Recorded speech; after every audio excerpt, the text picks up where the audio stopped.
Sabe, as joias da realeza, elas são muito mais do que simples enfeites, né? É quase uma linguagem secreta de poder, de influência. E nessa história toda, a pérola é a grande protagonista. Então, bora mergulhar nisso para entender como é que essa gema acabou se tornando uma verdadeira arma política. Olha só que beleza! É uma coisa tão orgânica que fica até difícil imaginar o uso estratégico disso, né? Mas tem uma frase que, nossa, resume tudo de um jeito perfeito. Elas são instrumentos calcificados de autoridade política. É isso. As pérolas não são só bonitinhas, não. Ao longo da história, elas foram, na verdade, ferramentas afiadíssimas de poder. Bom, nessa análise a gente vai fazer uma verdadeira viagem no tempo para decodificar o poder da pérola. Vamos começar lá na antiguidade e vir até os dias de hoje, seguindo esses pontos aqui. Então, a grande pergunta é: como que essas gemas, nascidas lá dentro das ostras, se tornaram um uniforme obrigatório para mulheres que eram chefes de Estado? Pois é, essa é uma história que mistura muita estratégia, simbolismo e, claro, demonstrações de autoridade muito bem calculadas. E a nossa primeira parada nessa jornada é lá no Egito Antigo, com uma das líderes mais icônicas da história. A história da Cleópatra com a pérola não é sobre luxo, sobre ostentação. É sobre um ato de poder. E um ato bem chocante, por sinal. Diz a lenda que durante um banquete, a Cleópatra fez uma aposta com o general romano Marco Antônio. Para provar a imensa riqueza do Egito, o que ela fez? Ela simplesmente tirou uma de suas pérolas caríssimas, dissolveu numa taça de vinagre e bebeu. Pensa na cena.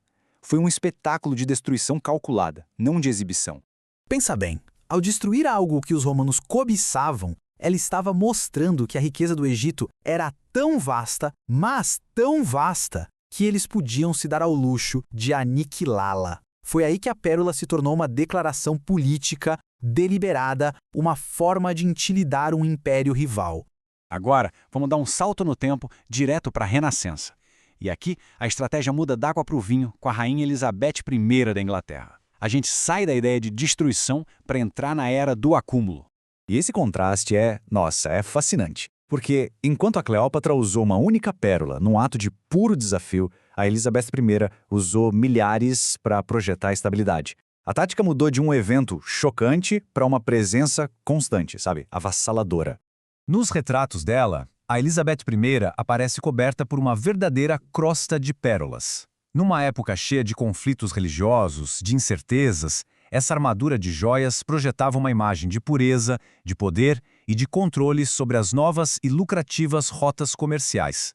As pérolas eram tipo o exército visual dela. Avançando mais um pouco, vamos para o século XIX. Com os vitorianos e os Romanovs, o papel da pérola evolui mais uma vez. Ela se torna algo padronizado, quase institucional. A preferência mudou completamente. Aquelas pérolas mais únicas e regulares da Renascença saíram de cena. Entraram nos colares perfeitamente simétricos, uniformes. Essa perfeição toda espelhava o desejo da época por ordem institucional e por uma imagem mais controlada, mais domesticada da realeza feminina. E esse, olha, foi um momento decisivo. As pérolas deixaram de ser uma joia pessoal para se tornarem literalmente parte do uniforme oficial do poder. Usá-las não era mais uma escolha de estilo, passou a ser uma exigência do cargo. E assim, a gente chega na Era Moderna, onde a Rainha Elizabeth II simplesmente aperfeiçoou o uso da pérola. Ela transformou num símbolo de continuidade e de dever inabalável, num mundo que não parava de mudar. Então, olha só a jornada completa da pérola. De um ato de desafio, virou uma armadura de poder, depois um uniforme de Estado e, finalmente, um símbolo de continuidade. Aquele visual característico da Rainha Elizabeth II, com o seu colar de pérolas de 3 fios, se tornou uma ferramenta psicológica. Pensa só, em qualquer situação, de crises a celebrações, as pérolas estavam lá, projetando calma, estabilidade e uma sensação de permanência. Mas o colar dela tinha um detalhe muito específico. Eram sempre 3 fios. E esse número, claro, não era aleatório. Ele carregava um significado profundo e estratégico sobre o papel dela no cenário mundial. Juntos, os 3 fios criavam uma ponte visual entre a identidade humana da rainha e o cargo histórico permanente que ela ocupava. Era uma declaração sutil de que a monarquia era maior do que ela mesma. E tudo isso, desde a Cleópatra, é um exemplo de poder brando, ou soft power.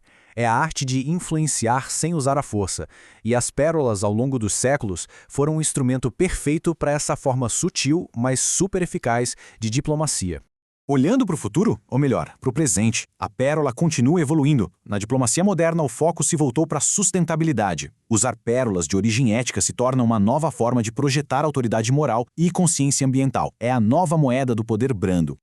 E tudo isso nos leva a uma reflexão final. A história das pérolas mostra como objetos podem ser carregados de significado. Então fica a pergunta: no nosso dia a dia, quais são as nossas pérolas?